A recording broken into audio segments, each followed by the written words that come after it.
Hey, what's up, guys? Meteorologist Doug Heddy, Weather 2020 video. It is Thursday afternoon. We are cruising right on through the work week. I hope you have had a fantastic week so far. Temperatures have been pretty good. It's gotten a little bit on the hot side across the Central Plains over the past couple days, but overall, pretty nice for the beginning of October.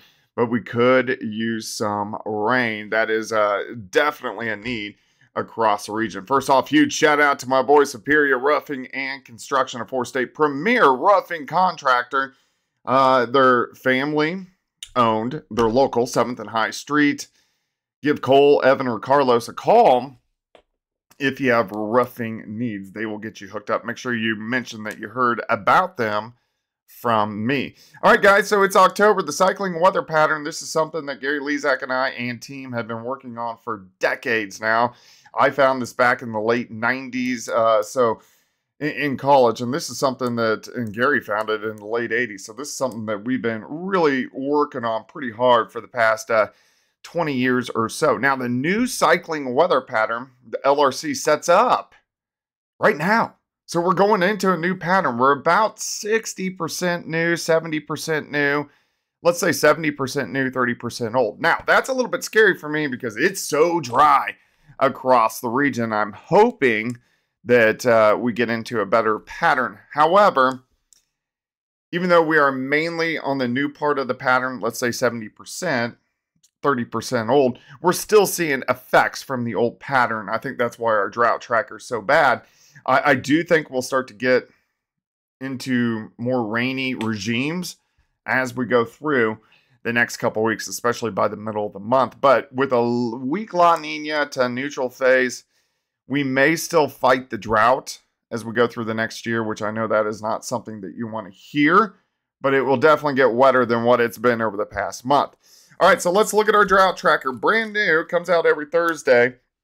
If we look at Kansas, I'd say majority of the state is in a moderate drought. Oklahoma, we have extreme drought. Once you get west of Oklahoma City itself is pretty good. And then northeastern parts of Oklahoma. So Veneta over toward Bartlesville.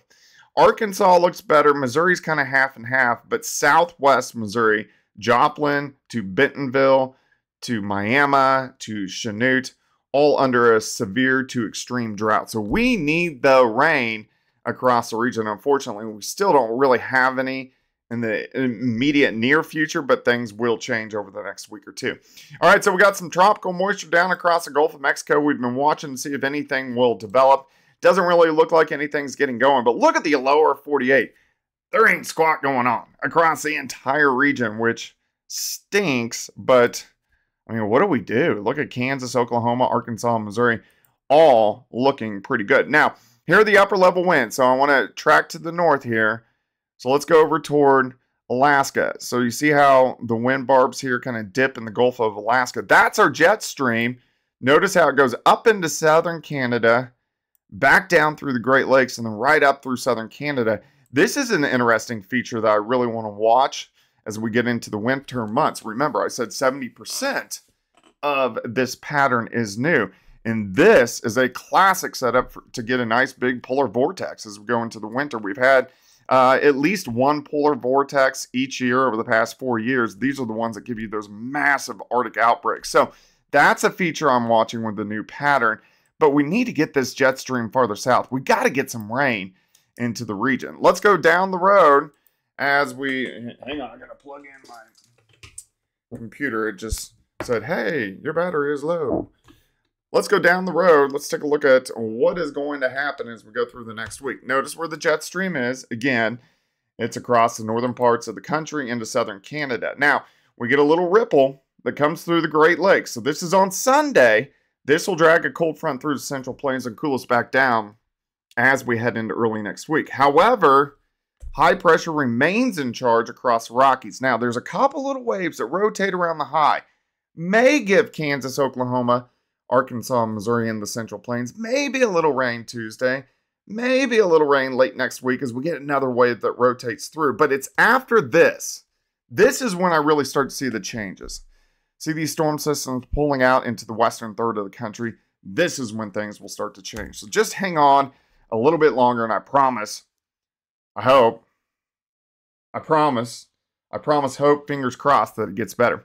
All right, lower 90s today, 90 KC, 93 in Oklahoma City, 82 in Little Rock, Salina, up to 93 degrees. Let's go into your your Friday. Weak front drops through. So it's cooler in Kansas City, 79 for a high, 89 Oak City, 87 in Little Rock, 80 in Dodge City. Then we warm right back up as we go into Saturday. Southerly winds return. Here we go. Back into the 90s. 89 Springfield.